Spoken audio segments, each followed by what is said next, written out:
the makings of you. Okay. Don't be scared. If you listen to the show already, you'll know some things come up. And we kind of switched up the makings of you from season 1 going to season 2. And the makings of you is just that. We ask questions, open-ended questions. You can share how you feel like sharing, just so our viewers can learn a little bit about you. And right now, we're going to start off. I don't mind who answers first. But would we like to take a break or anything right now? Like a couple minutes? I'm good. Yeah, Let me drink the rest of this. Okay. So, the first question. How would you describe yourself? I think that's a loaded question for me. Both. Clara asked me to describe myself in a little, summary. For the podcast, yeah. Yeah, for the podcast. I describe myself as Guatemex, clarinet player, Like a clarinet, okay. lover of. I'm still playing the clarinet. Yeah. Lover of popcorn, lover of Milo, lover of love. I am a substitute teacher. I am a professor. Got my BA, and I'm very proud of this. BA in Spanish and MA in Spanish with a focus on Latin American literature. Thank you, Melody. Thank you. How would you describe yourself? The first word that comes to my mind is broken. I describe myself as a broken individual who is trying to piece together every shard to complete themselves. I've had a lifetime of trauma that I'm realizing is trauma. I'm learning just now in my 30s that my life has been riddled with trauma and I had no idea. And there's some power behind that.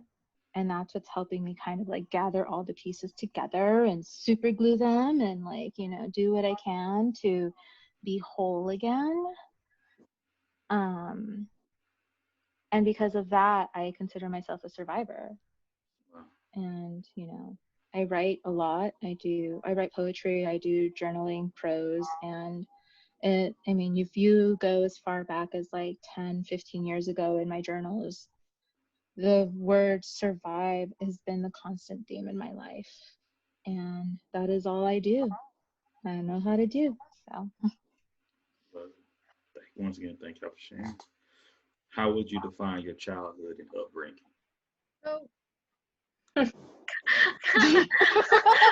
Like all these.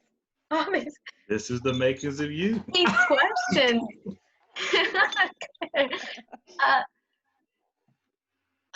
I know I was very fortunate. I say sorry, Clara. My best friend was my mom. Don't be sorry. I'm sorry, I was gonna say that. Yeah, she was my best friend, and my trauma, and I was when my grandfather died, because he was the original best friend, right? And I'm still struggling with that. I'm just struggling with my grandfather's passing. And I'm 33. I'm about to be 33 years old. But I think I had a great, having that one person that I really trusted in. My childhood was great, but then when he passed away, it was like I couldn't love anymore. I realized like everyone's gonna leave me. But as I got older, I realized like I have to let go of that. I have to kind of heal myself from that, because not everyone is gonna leave me. It was a big trauma. It's a childhood trauma, right? Right. But when I met my husband, I was like, okay, that's it. He's gonna leave me. Right? So I had to like learn to open myself up again. I had to learn how to love again.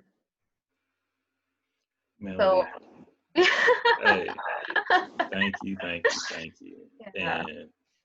And Thanks for that deep ass question. I told you, and Respira, mi amor, respira. it's one of those things that it's getting to know you. This is something that it's every episode, and it's the same exact questions every episode to every person that we. Hey, this is what I like to add. I like to add this. I am chillona pero chingona, which means I'm a crybaby, but I'm a badass. You know? It's true. It's fucking true. You're not a Gemini, right? I'm a Cancer. Oh, Like she's a that, Cancer. you know?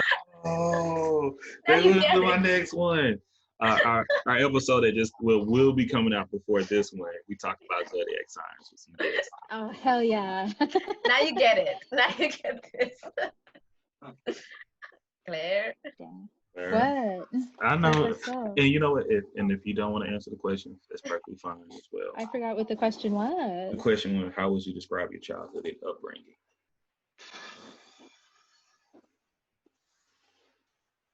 Hard. In the simplest way possible. It was hard.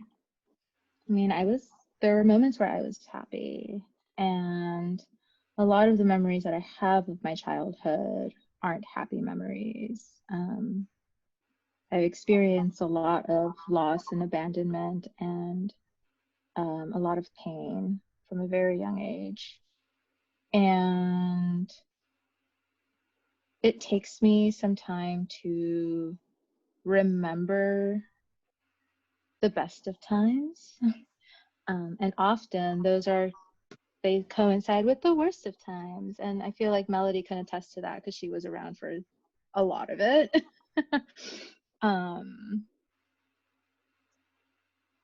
it's something that I realized very recently, like maybe within the last 6 to 12 months, I realized, like, oh shit, that was not a normal childhood. None of that was okay. And I've lived my entire life thinking that it was. And so just kind of going with that, learning from it, growing from it, and trying to heal has been, the journey that I'm on right now. Exactly the word I was going to use. And one of the biggest things, like letting y'all talk it out. And something I'm going to do after this one, I'm going to share my makers of you with y'all. So, because I feel like we have a lot of connection coming here. So I don't want y'all to feel like they left out. Yeah. Intersectionality. So and we got a few more questions to let y'all know. So, okay. So, and like you can make it as brief as long, but y'all are doing an excellent job. Y'all. Thank y'all so much for sharing. Next question we have: where do you consider home? Oh gosh, that's so. Especially right now in this quarantine, I just am, I guess, for lack of a better word, craving Guatemala. I just, and we were talking about it, Clara. Like I just want to be with I have uncles that are still live over there. I just want to be with them. And then right now, like my mom, she still lives in South Central. I think maybe I'm like 30 minutes away from her. And, I am high risk. So I, I haven't been able to see my mom. I think in my mom's arm. That's it. Like mom's arms. That's home. Like and it's still intersectionality. It's Guatemex and with my parents and in Guatemala. So LA and Guatemala, that's home. Yeah. Yeah. I mean, the first place that comes to mind is Houston. And I mean, I was there for 10 years. So I was there for 10 years and it was the majority of my 20s. So that was basically me growing up and growing up as an independent person, not having to be a care provider for anybody, not having to worry about anybody except myself for the first time in my life, and making friends and relationships and learning about myself. And, it was just amazing. And I always say, like, if I could go back to Houston, I would. However, if I really could go back to El Salvador, I would do it in a heartbeat. And I haven't been there since I was 8 years old, so over 20 years, almost 30 years. Oh God, I'm old. Um, since I've been there, and I mentioned earlier that a lot of the memories I have are not very positive ones, but all of my memories of being in El Salvador are good memories. And there's a certain connection and like sense of invigoration that I get when I think about home. It's the motherland. It's where I'm from. It's where my mom was from. It's where, you know, if I want to trace back my life and I have the privilege to do that, it would take me back there. Thank you, thank you, thank you. Okay, and I'm gonna switch it up. Claire, I want you to start with this one. Ah, shit. What were and what are your beliefs? What do you mean? Straight like In that. terms of what? In terms of Whatever, what, though? whatever terms you feel comfortable. Oh, okay. Um, I believe that we are meant for so much more than what we are doing right now. I believe that we have been, as a BIPOC community, conditioned to think that we are less than, even though we are all perfect and beautiful creations, and that we come from something great. Whether you want to call that God or whether you want to call it the universe or whatever you want to call it, there is something, I believe there is something much larger that is bringing us all together and helping us move forward together. Thank you, Claire. Melody. Can you repeat the question? Oh, I was about, I was gonna do it. What were and what are your beliefs? Jeez.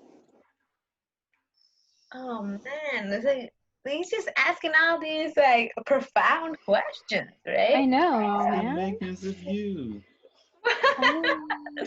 um, I talked to Clara about this the other day. Um, I was at 27. I was like in my deepest depression, right? And I remember, like we were saying, how our mental health, how we're taught to deal with mental health. Um, People around who would say you gotta go to church, right? And it's not, that's our belief, right? So they would say, oh, you gotta have faith. And I'm like, I don't know, like if I have faith. What is faith? I asked my brother, and I don't even know how to answer that because I don't know what faith is. I imagine it's like love. You can feel it, but you can't see it, right? Or like the wind. Um, and then when I, got married, my in-laws were like, "Oh, you have to get married in a church because if not, you're not getting married in the eyes of God." But I always believe that God is around me, right? I have a connection with God, and it's not that I have to go to church all the time, right? Just have to believe. Um, and yeah, I guess yeah, I have those beliefs, right? And Oh, yeah, whatever you're saying, your answer. Once yeah, again, yeah. my Like my point is not to influence any of this. yeah, it's like I do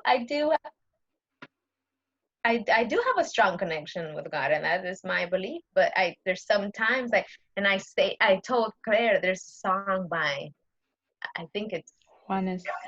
no, it's not Nada? Juanes. Oh no, Oh, yeah, nothing, no, nada? not Juanes. Yeah, there's a song by The Script. I think they're from Ireland, and it's called Break Even. And then they say, um, the opening line is, "I'm still alive, but I still break even. Even I'm praying to a God that I don't believe in." And I'm like, I remember one of my extended family members said, I don't like that song because they're saying that they don't believe in God. But if you're at the time, if you're in your deepest depression, there's no way that you're like asking God, like, why would you let this happen to me? You know, um, and you're just out there, communicating. Absolutely understand. Absolutely understand. And that's always that song to me. I'm like, oh yeah, but and when you're at your happiest, you're just kind of like, okay, but I believe, right? Yeah. Hey, Yeah. that's something. That's another. That's a whole nother topic. That Yeah. trust me, and we talk about these things because you. We'll get. I'm gonna hold reserve my comments until we're done. But Okay. you know what I mean? Like, No, it's I know like, what you mean. I know what you yeah, mean. I know what you mean. yeah. So, next question. How do you define joy? I think Clara and I have the same kind of. I think you're Mm-mm. gonna say the same thing. Come on, but Do one of we? y'all gotta I don't say it know. first. Y'all, one of I'm y'all gonna let gotta you say it. go first because I don't know what I'm gonna Oh say. my God. Is it music? Yes. Yes. God damn it. I knew it. I knew it.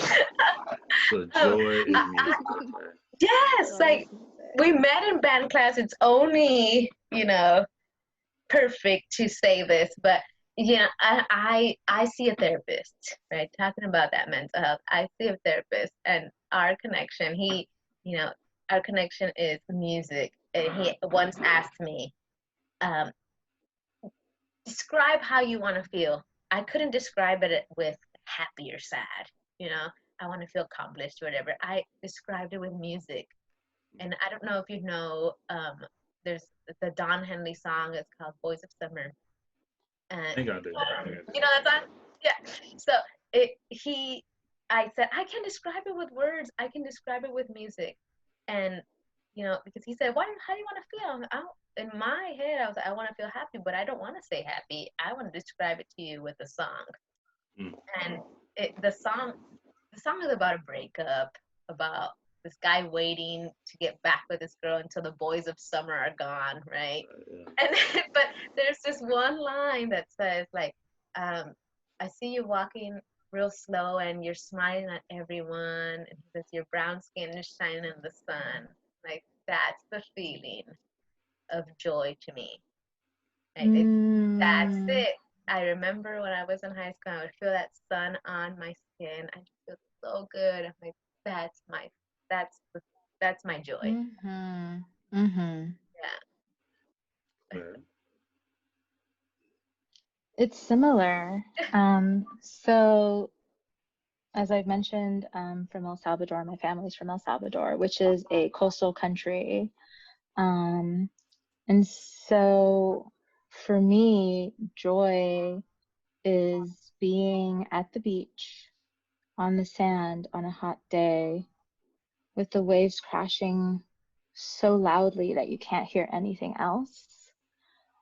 And like feeling the hot wind and the cold water on your feet and smelling that salty air and knowing that that is the same experience in the coast of El Salvador as it is in the coast of California.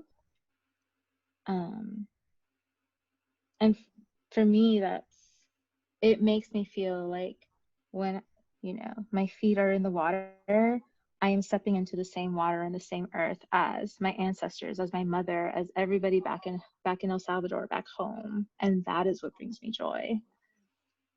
Love it. Love it. Love it. Okay. Next question. Who were or who are your role models?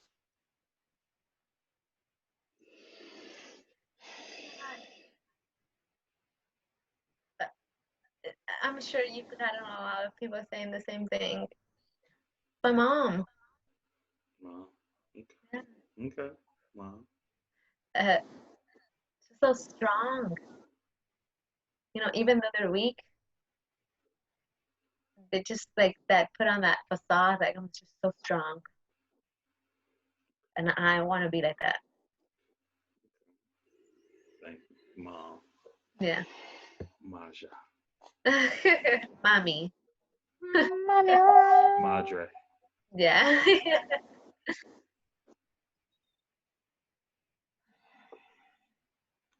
And once again, I hate to be to throw influence in on it. Once again, if it's no one, it's no one. If you don't have one, it's no. Yeah. Because once again, that's why I'm gonna share with my with y'all later. I think I need to be an example for others. I need to do a little something, but I don't want to be the example. These are just opening the question.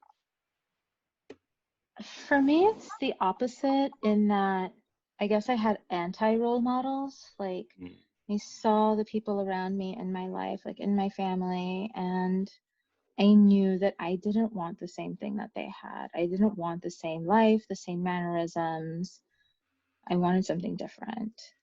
And, I am very different from the rest of my family. And, And that's a good thing. And she knows because she's known them for 20 something years. So like I always think about like, I mean, I love my mom, absolutely adore her and would do everything for her. And I did do everything for her. And when I think about her, I think about how all of the things that she did, I don't want those things for myself. So what do I have to do, to get through that, to break that cycle and be better and be the better example for the next generation? Thank you, thank you, thank you, thank you. Once again, thank y'all so much. Y'all, I don't want to feel like if this is something to feel uncomfortable, you don't have to ask. I go for it, but I'm serious. Thank y'all for sharing. We're gonna go into the next question. What is a quote that you live by, and who is it from, if you can remember?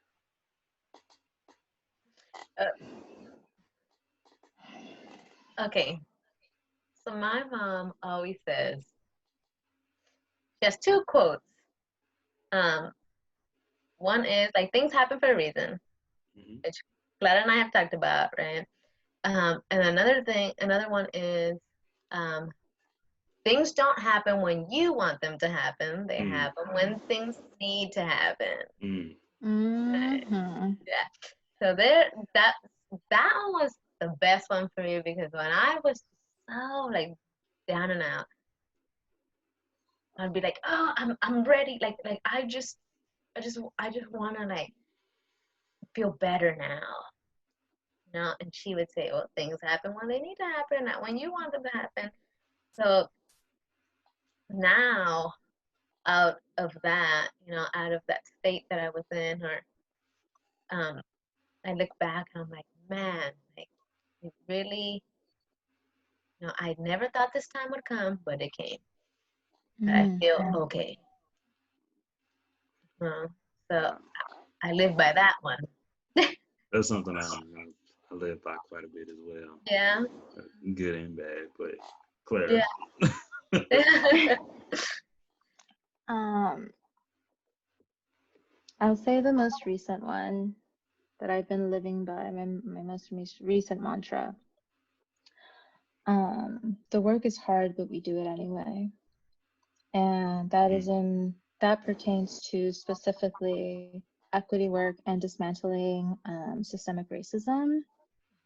And especially as a woman of color, it has been such a challenge, such an ordeal. Exhausting isn't even the word. There's a reason why you don't see me at work anymore.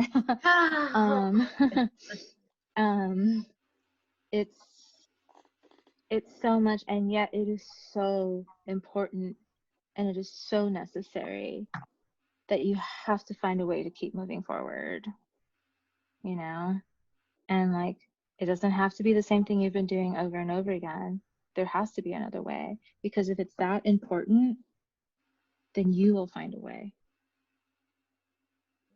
Good. I'm loving all this. This is what y'all make it. I would say this quickly. Yeah, just interviewing you two and just answering these questions, the whole thing. Y'all make this a joy. for me being a podcaster and sharing this information. I'm serious. Okay. Thank you. Maybe this lighten a little bit more. Okay. This would be if you could have one meal. I usually say last meal, but if you can have one meal that could be and whoever can make it, dead or alive, what would be that meal and who would prepare it? Oh, I already know. You share yours first, Claire. No, I'm gonna cry. This is gonna be a fun one. I know. I wasn't even thinking about. I wasn't even thinking about anything. Okay, I'll share mine then. I already cried. And the tears are with us. I don't know if you could see like all this in Yes. this room. Okay. So this is like all Elvis Presley stuff, right? And in the back there's some Elvis stuff. They call this my Elvis room. You know what? I think he was like into the fried peanut butter banana sandwiches. I think I would want him to make me make me one. Elvis to make you a fried Elvis to make me fried peanut butter banana. sandwich. Peanut butter banana sandwich. Yes. Okay. I've had a peanut butter banana sandwich. They're really good, but the fried made by Elvis would be great. Okay. Oh, Claire, don't even. Once again, you can make it short. You don't have to go into like. I don't want to influence you, but you feel comfortable. If I could have one meal, I would want it to be my mom's sopa de frijoles, and it has to be made by her and served by her. And I want her to like sit right across from me as I eat it, and she watches me. Claire. I'm sorry. I'm not sorry. I miss her. Exactly. Don't be like these are your emotions. That's how you feel. And once again, we are thankful for you sharing with us about the experience because that's part of culture. That's very important. But y'all are both sharing. I mean, once again, thank you. You got 2 more questions. Okay, it's almost over. The gauntlet is almost over. I know. I saw that. How do you want people to remember you?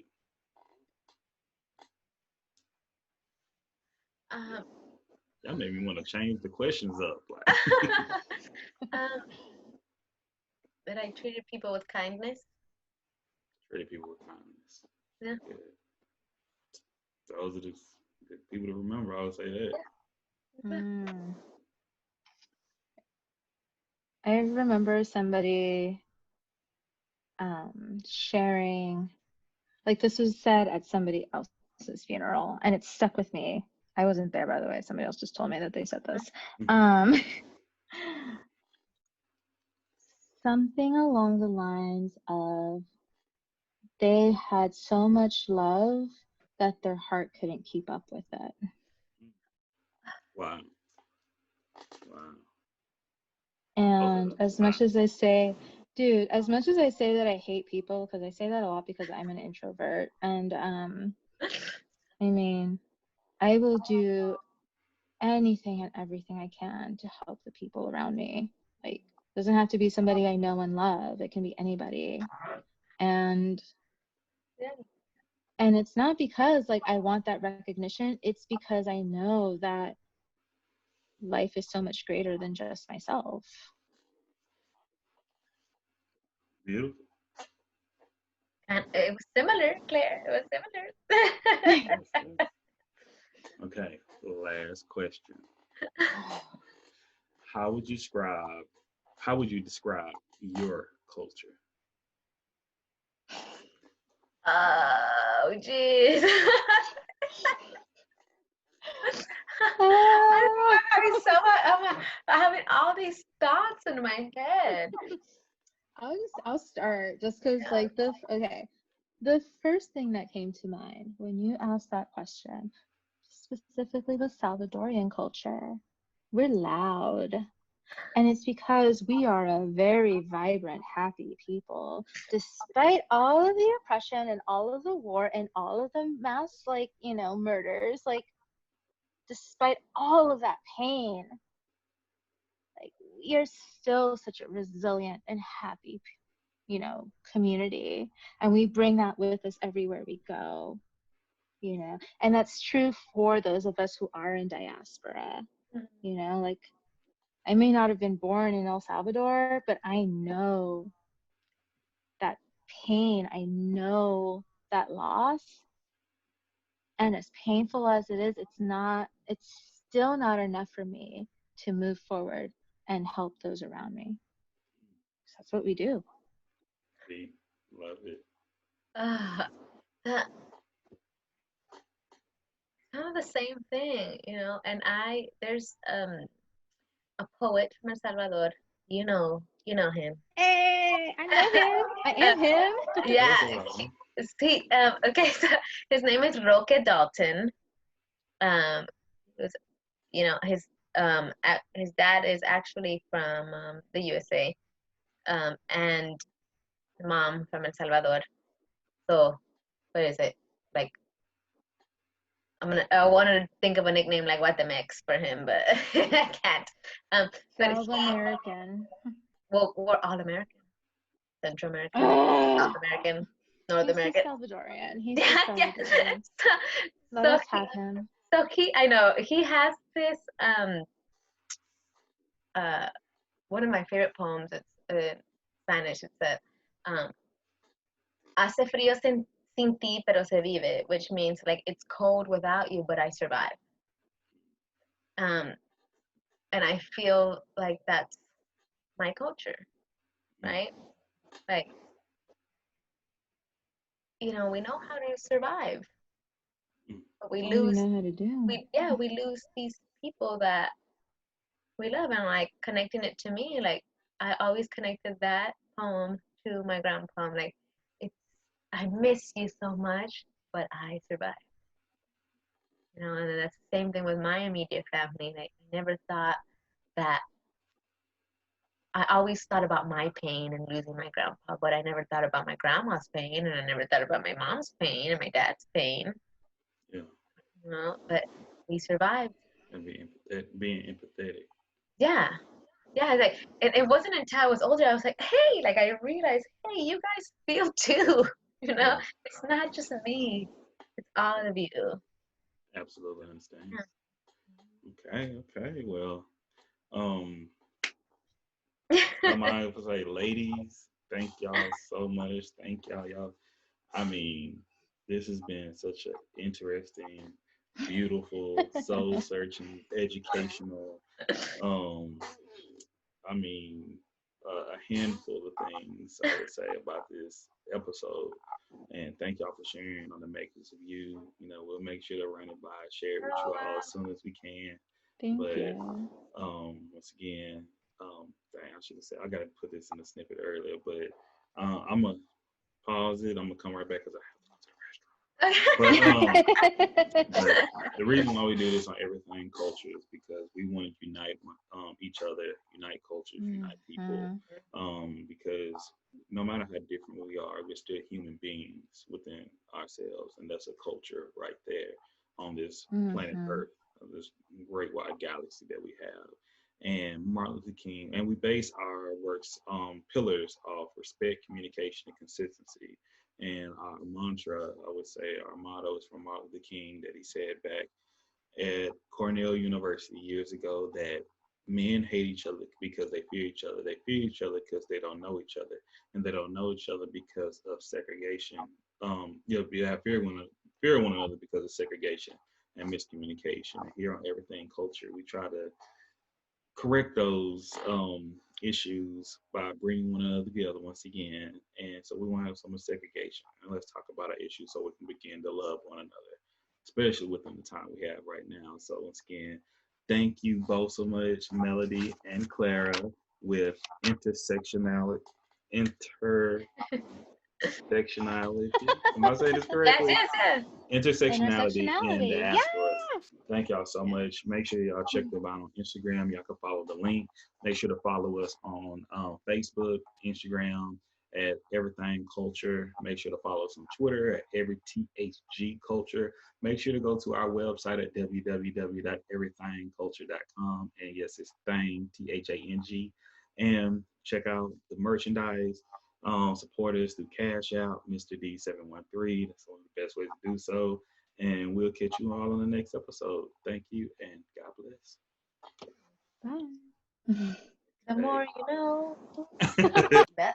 Oh yeah, the Zelda is a very interesting one because there's something learning. And, it's all these things. If I don't agree, I'm learning. That's the point. I don't have to agree with it all the time. And I was joking on there. Like, only thing I know that I'm a Leo and we're the best. So, and I heard that's a trait of the Leo. So, like, so when people like, you must be a Leo. My brother was a Leo. No. Oh. But it's all love, and it's just one of these things that what you all are doing, don't stop, keep it up. Thank you. And Thank you. Nothing great come in like just instant. That's one of the quotes I would say. And I haven't even did the makers of you myself. And the reason I do all these things because same thing with you all, my childhood and upbringing is different. And I'm just gonna share with y'all. Yes. It's gonna be it's recorded, so I'll share it later. I may do all something. those makings of you, everything. Yeah, and because I get this from people, and y'all not the only one saying these things. Like once again, some people are very like, oh, this is. They make a joke about it, no big deal, but that's their personality. Yeah. And I believe these questions bring out the true form of people. So, like the first one, say, how would you describe yourself? I describe myself as, see, and that's the thing. I would describe myself hopefully loving. As I would say, a man, I would say that, or male. I would describe myself as African American, describe myself as a Christian, describe myself as bald and bearded, married. I can say a hard worker, lover of Christ, even back again. But those are ways I can describe myself. Physically, I'm stocky or 5'9", 240, 250, between those things. So these are the things I can describe myself to someone that's never met me before, or even my personality. How would I define my childhood and upbringing? Abnormal, I would say, but not so abnormal because in the work that I've done, a lot of people experience the childhood that I've experienced. A lot of death, a lot of death, a lot of, I would say grief, seeing substance abuse, but I also seen family that step up and help love one another and grow. And when I say childhood, I would say brief. That a future episode I want to discuss about when do somebody stop being a child. We can say legally, it varies over the great states that we have here in America, in the North America. You can have 16, 17, and 18. That could be your age of consent, or when you become an adult. But I believe my adulthood, I became an adult when I was 14, 13 years old because the responsibilities I had to step up for. And was I fully equipped to be an adult? Absolutely not. I know some people at the age of 21, 22, 25, still not equipped to be an adult. But hey, it is what it is. I hate saying that, but that's the situation we have right now. And that's a discussion. We actually had a discussion for a little bit. When should you move out the house? But or when should you leave the nest? But things are changing, things are different. I grew up I was raised by my mother, my grandfather, my aunt, my uncles. I didn't have that mother-father dynamic that people have. So, and I've been in, it's been different. That's one thing I would say. So, I would say it's a blessing that I'm here where I'm at. So I wouldn't say it was horrible, but I will say it wasn't what a lot of people would say as a childhood. I don't think a lot of people can handle what I've been through. But what do I consider home? Of course, I would say ideally with my wife. That's home. Wherever she's at, I'm at. Location wise, as far as growing up Texas, that's home. Like I do miss Houston. I even miss Tyler, but I do miss Texas. Like, but That's what I consider home. My beliefs. I believe I'm Christian Baptist. I believe Jesus died for our sins and he rose again, and we are to serve him, God, and the Holy Ghost.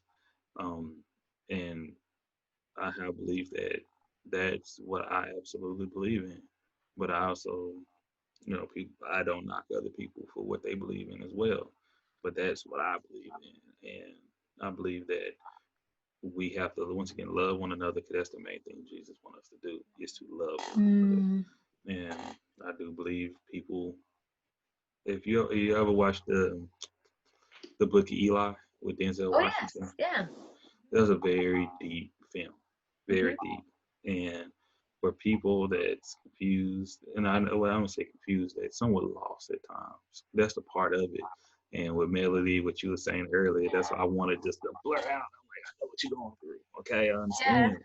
Yeah. But that's a part of it. And knowing that, you're gonna have family members, you're looking for God, and you're trying to find that faith. Faith is just that. Do you see oxygen? I mean, I can get on preaching about it, but I believe it's like, do you see oxygen? Do you see air? But do you know it's there? Absolutely, you know it's there. That's a part of faith, and it's hard. But once you get to know Him and have that more relationship and reading the Word, I think you can better. Well, I know you can better have faith because the things I've been through in my life, it would be like, why would you continue to have those thoughts and processes in your mindset? But hey, I'm here where I'm at today because of that.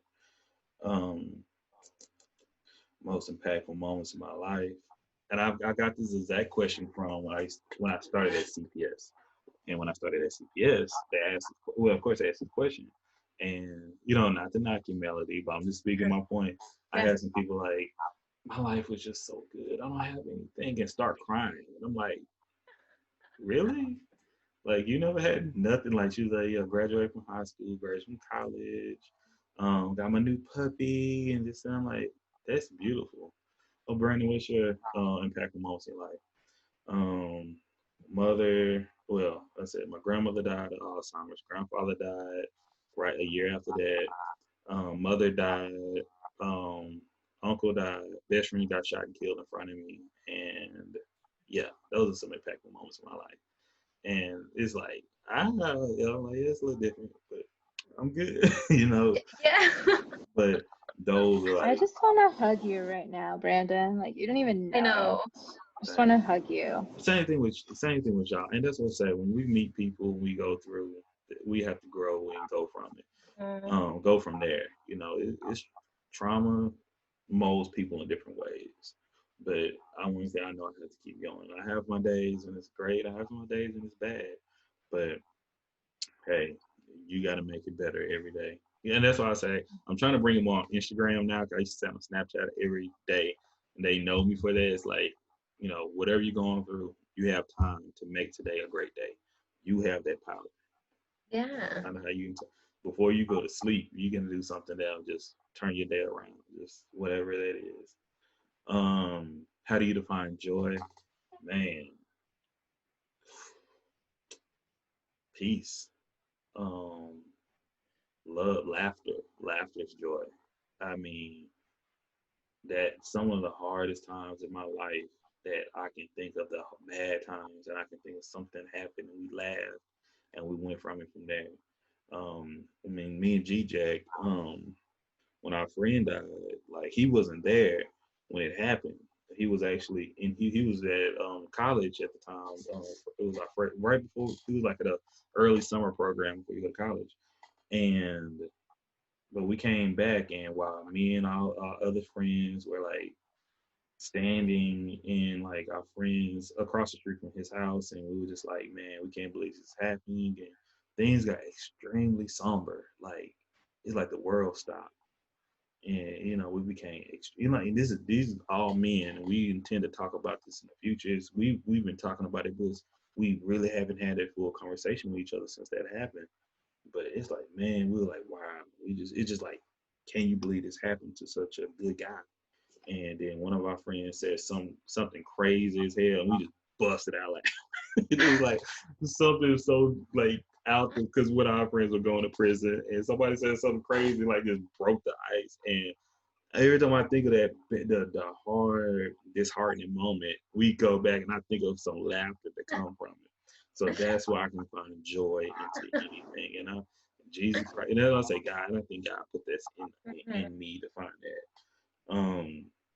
My role models. I love what Clara said about anti-role models. Yes. Because man, when I tell you I never thought of it. I've said it, but I never said anti-role models. I've always said I got people that don't want to be alike, you know. And but I really would say my grandfather and my uncle Al, and with the relationships of my grandparents, even though it wasn't perfect. That's one thing I have to look at it. People are not going to be perfect, and I think that's part of being a role model. I'm a mentor myself to a few kids and young adults now, and I was just talking to one of my mentees, the one that I've been in his life since he was 11 years old in CPS custody, and I had to tell him, man, I don't expect you to be perfect.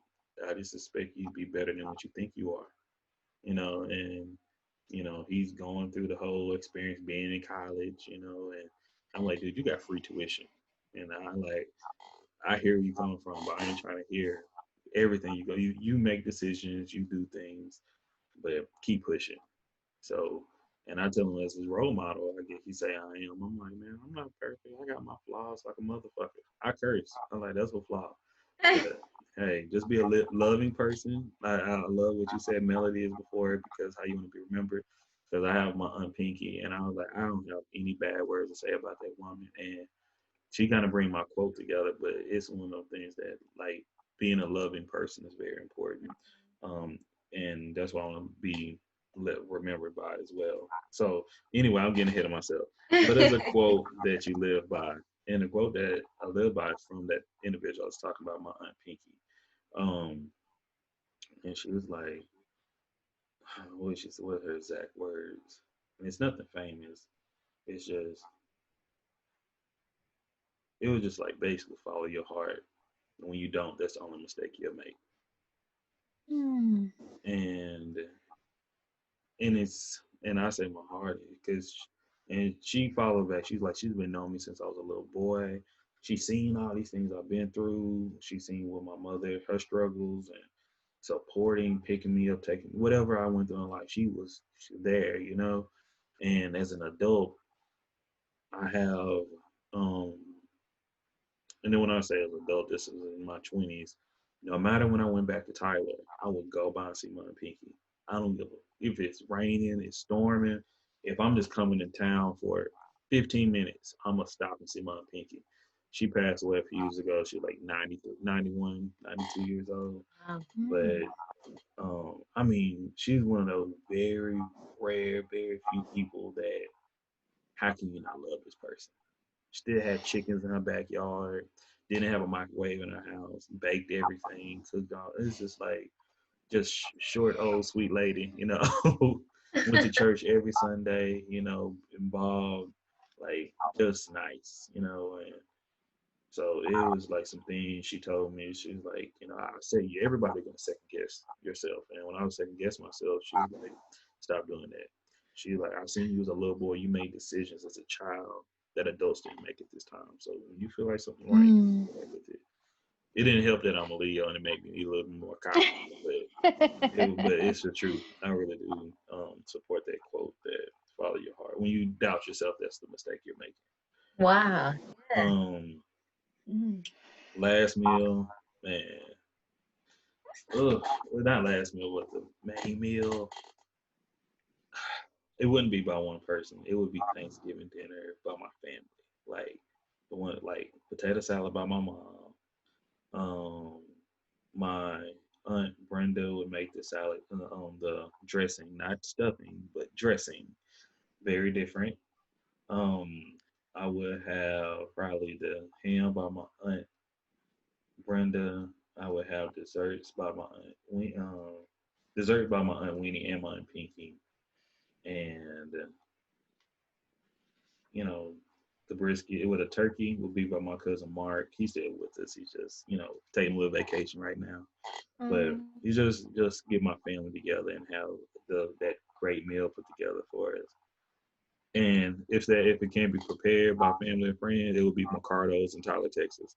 Fajitas, margaritas, best Tex-Mex you can have.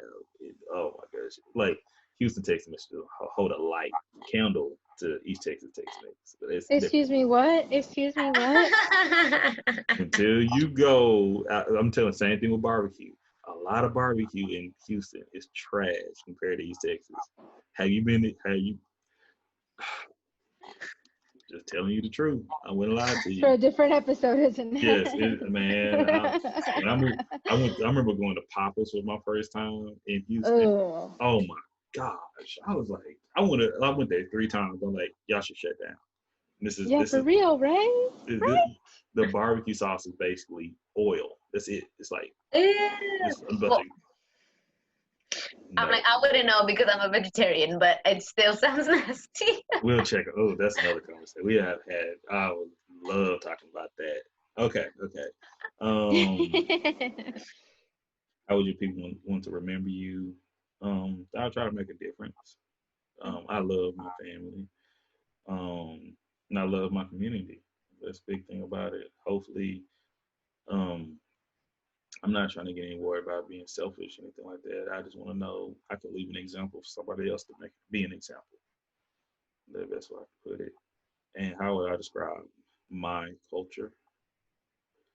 Man, searching.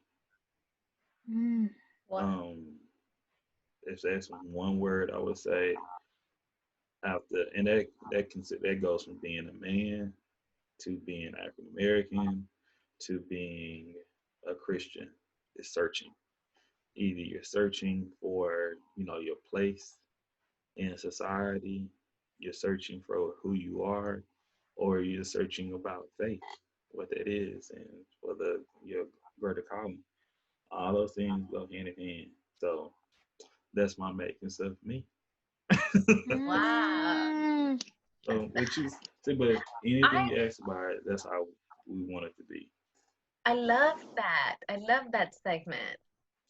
Me too. I feel like that.